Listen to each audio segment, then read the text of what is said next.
What's up, guys? Welcome to Chasing Projects. I'm Jeff, and this is your SoCal fishing forecast for Thursday, August 8th. Quick look at our 10-day little weather pattern here. You see, we still have this reoccurring morning clouds, fog, super annoying. This is August. We really shouldn't be seeing this type of weather pattern at the moment, but it's been rather persistent. Temperatures holding steady like everything else, but unfortunately this wind has not been kind. Currently have a little hurricane spin off Mexico here, and just let me slide this up for a moment here. As we work into the week, I always say one breeds another, and that's how we got the last one, and then we got another one right behind it if this thing holds true here.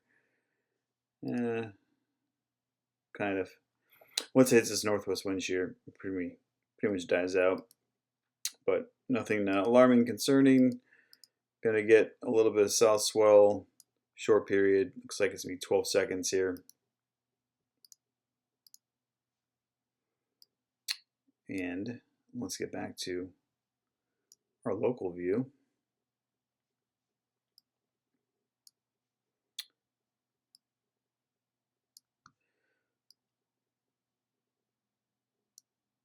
Behave now, come on.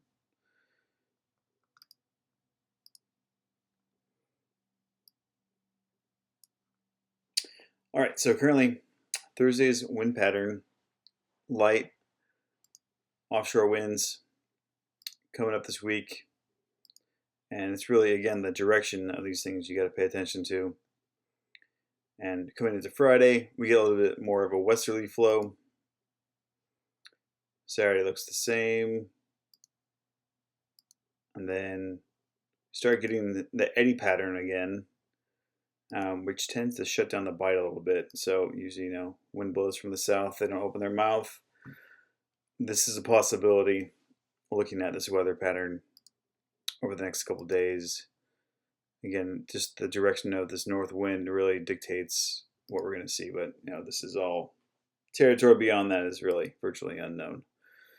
So we'll see how it plays out over the next couple days. Even what we've seen here on the models has not always been accurate. We've seen days where it's been more aggressive, days when it's been least aggressive,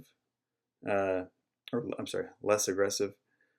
Even the direction has not necessarily been what's been called for. So,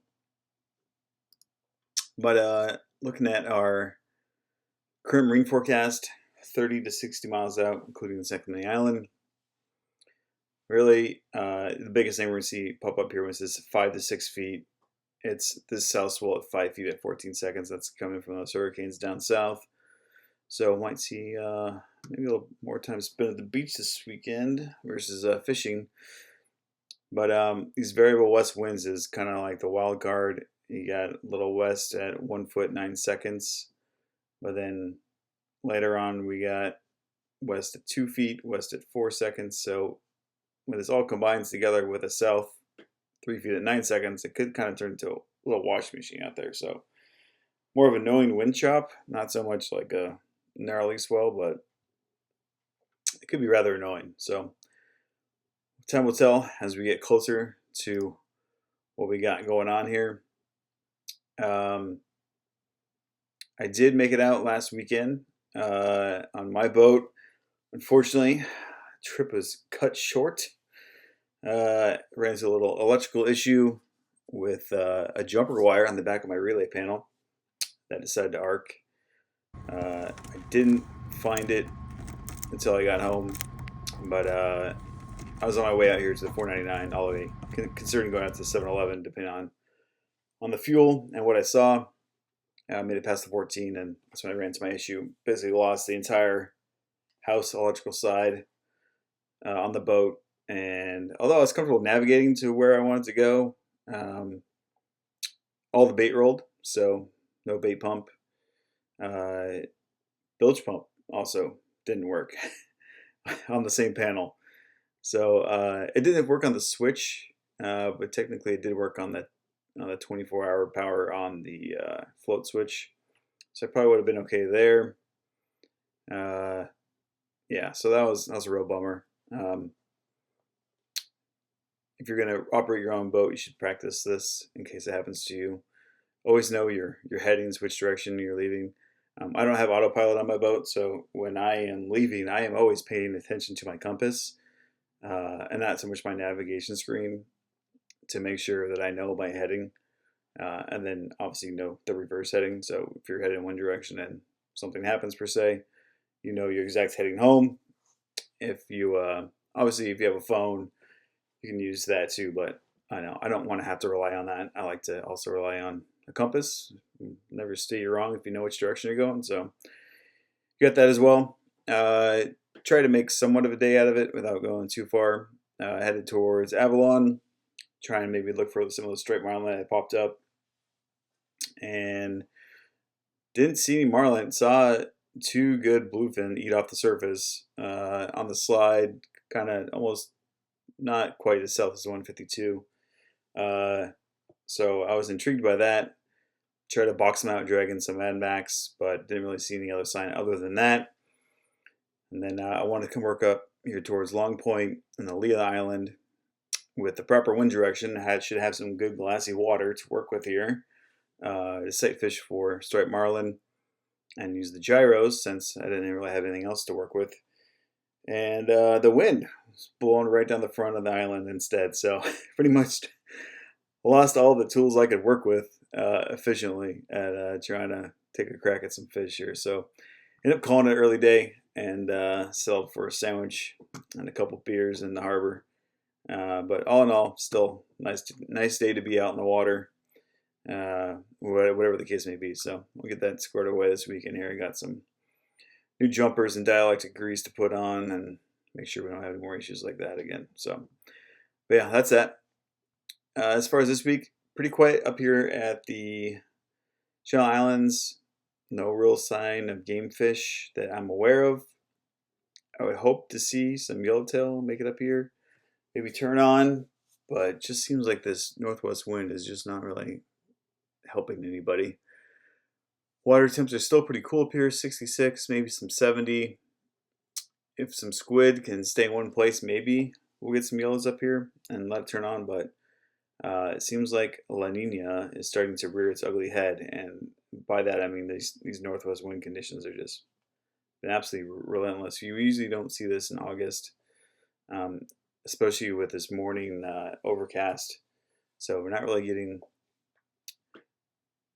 the El Nino summer that we were hoping for. But outer islands, San Nix and Abarba not really getting looked at. Obviously, the wind has been playing a factor. People are focused on other things. There was a little spot of yellowtail at Santa Barbara, caught on squid. That was brought over from Catalina. I saw the squid boat leave at like 7 o'clock on Saturday morning. So sounds like there's not a whole lot of squid left at Catalina, or it's not showing itself enough for them to keep making it. So they bugged out and went home. Not sure what the situation is going into this weekend, but I haven't heard anything more on the squid. Still got a chance to find an occasional yellowtail around the island. They've been a little spooky, but you do have a chance. It's Catalina. Boat traffic usually is a giant factor in trying to run down those fish. Coming back to San Clemente Island, the yellowtail fishing has slowed down dramatically, although we were finding it up here at the northwest corner, along the front side, and the pyramid. Seems like the squid has gotten a little bit thin, and so have the game fish, and usually you're going to have conditions to go with it too. So being on the new moon or coming off the new moon, the tides are not moving as much as they normally do, so you have a lot less tidal currents flowing around the island. So not the conditions that we've been hoping for. Can you still catch a yellow here? Yeah. Do I think you have a good chance? Absolutely. But just not as wide open as what it was before. So maybe that squid will start fading off and we'll start getting more of a switch to fin bait. That'd probably be helpful for a lot of people because this 4 a.m. to 7 a.m. bite was not conducive to a lot of private boaters that weren't coming the night before or things like that. Coronados, same thing. We had a really excellent run at Yellowtail last week. Then this cold water from the California countercurrent kind of slid in here. There's also a little green as well. Let's see what it's looking like the last 3 days. So it's kind of pulled back and it's kind of turned back on a little bit. Not quite what it was, but a really good opportunity still catching Yellowtail here. This has actually been the Coronado Islands that we remember of the yesteryear of getting a pretty good yellowtail bite. And the last 3 weeks have been pretty good with occasional off day when some of this cold water and green stuff rolled in here and kind of slowed it down a little bit. But overall, it's looking pretty good. Looking at this is the 3-day chlorophyll chart. I really actually like this eddy that is kind of forming here. Let's see how much it stays true. I don't have a 1-day chlorophyll chart to look at, but I was very intrigued by this. Although there wasn't much of a temp break on it. This is the 1-day. Still not a great picture here, but it was intriguing. It definitely piqued my interest, to say the least. But we'll see what happens with that. Let's go back to our temperature chart here. The bluefin, still seeing pretty good bluefin action. Some of these sport boats have just been focusing on numbers and doing a lot more daytime fishing. 30-pound fluorocarbon, number 2 hooks, flatline baits have been working just fine, getting a lot of that school grade fish. There's been some boats that have focused out here coming out to Tanner and Cortez. Also looking for some of that yellowtail that was there before. It seemed like they haven't quite found it, but the juvenile bluefin is back out there as expected, and that's usually like the start of the offshore bank season. And then once they've been there for a while, then you kind of see the big ones flow in. But as of right now, just the juveniles are out there. And they're kind of always around, but at least they got a little crack at them. Daytime fishing on the kite's been fine. Same with pulling madbacks, spread bars, all that kind of stuff is working. There's been a lot of boats out there, guys. I ain't gonna lie. Not just sport boats, private boats. Guys get tangling kites together. I mean, come on, guys. Yeah, let's give each other some room out there. I know some of you out there fishing for money. That's your charter game. That's your daily bread and butter. But let's make sure we're being polite to each other out there and working as a team and really trying to capitalize on what we got out there. But it is what it is. Status quo and bluefin not wide open like what it was, but definitely still not turned off. Definitely fishable. The only question in my mind is when this wind does blow from the south, if this kind of shuts off for a while. At least, it's been holding on this side of the escarpment and not fading west again. And that northwest wind has kind of been doing us a favor and giving you guys a chance to get a tack on this on a private boat without blowing a ton of gas. But as soon as it starts heading more west towards the 7-Eleven or back out here, you know what that means. So running down south, still occasional sporadic yellowtail and Dorado. You're going to find this stuff mainly in the warmer waters on kelp patties. Not a ton of it. Every day is a new day. If you find a good patty, it could be make or break for you. I did spend a lot of time looking through here, both to and from on my way back. Only found one patty that was holding bait and was pretty close to Catalina, and tried to sabiki some baits on it because I only had about 10 left in my tank, and it was just baby bonita. So I can't put those in the tank. Obviously too small. I'm not gonna meet the regulations for DFW. So and also they're not gonna survive in the tank. So I ran with the 10 sardines and 1 mackerel I had left, and kept refilling the tank with a 5-gallon bucket. So just to try and give myself a chance if we did find something noteworthy to work with here. But to be honest, a lot of dead water. No birds, no patties, no nothing. Best sign of life I saw was off Laguna, probably about 3 miles off. Saw some bait on birds, a lot of bird activity. There was a little chlorophyll edge here. It's still kind of there. You can kind of see it in here. That was the best sign of life I saw the whole day, other than a couple goldfish here by Cat. So give yourselves a chance. If you see this stuff pop up, investigate it. Might be worth a look. There was a guy in a kayak this weekend that he wasn't quite to the 279, I don't believe.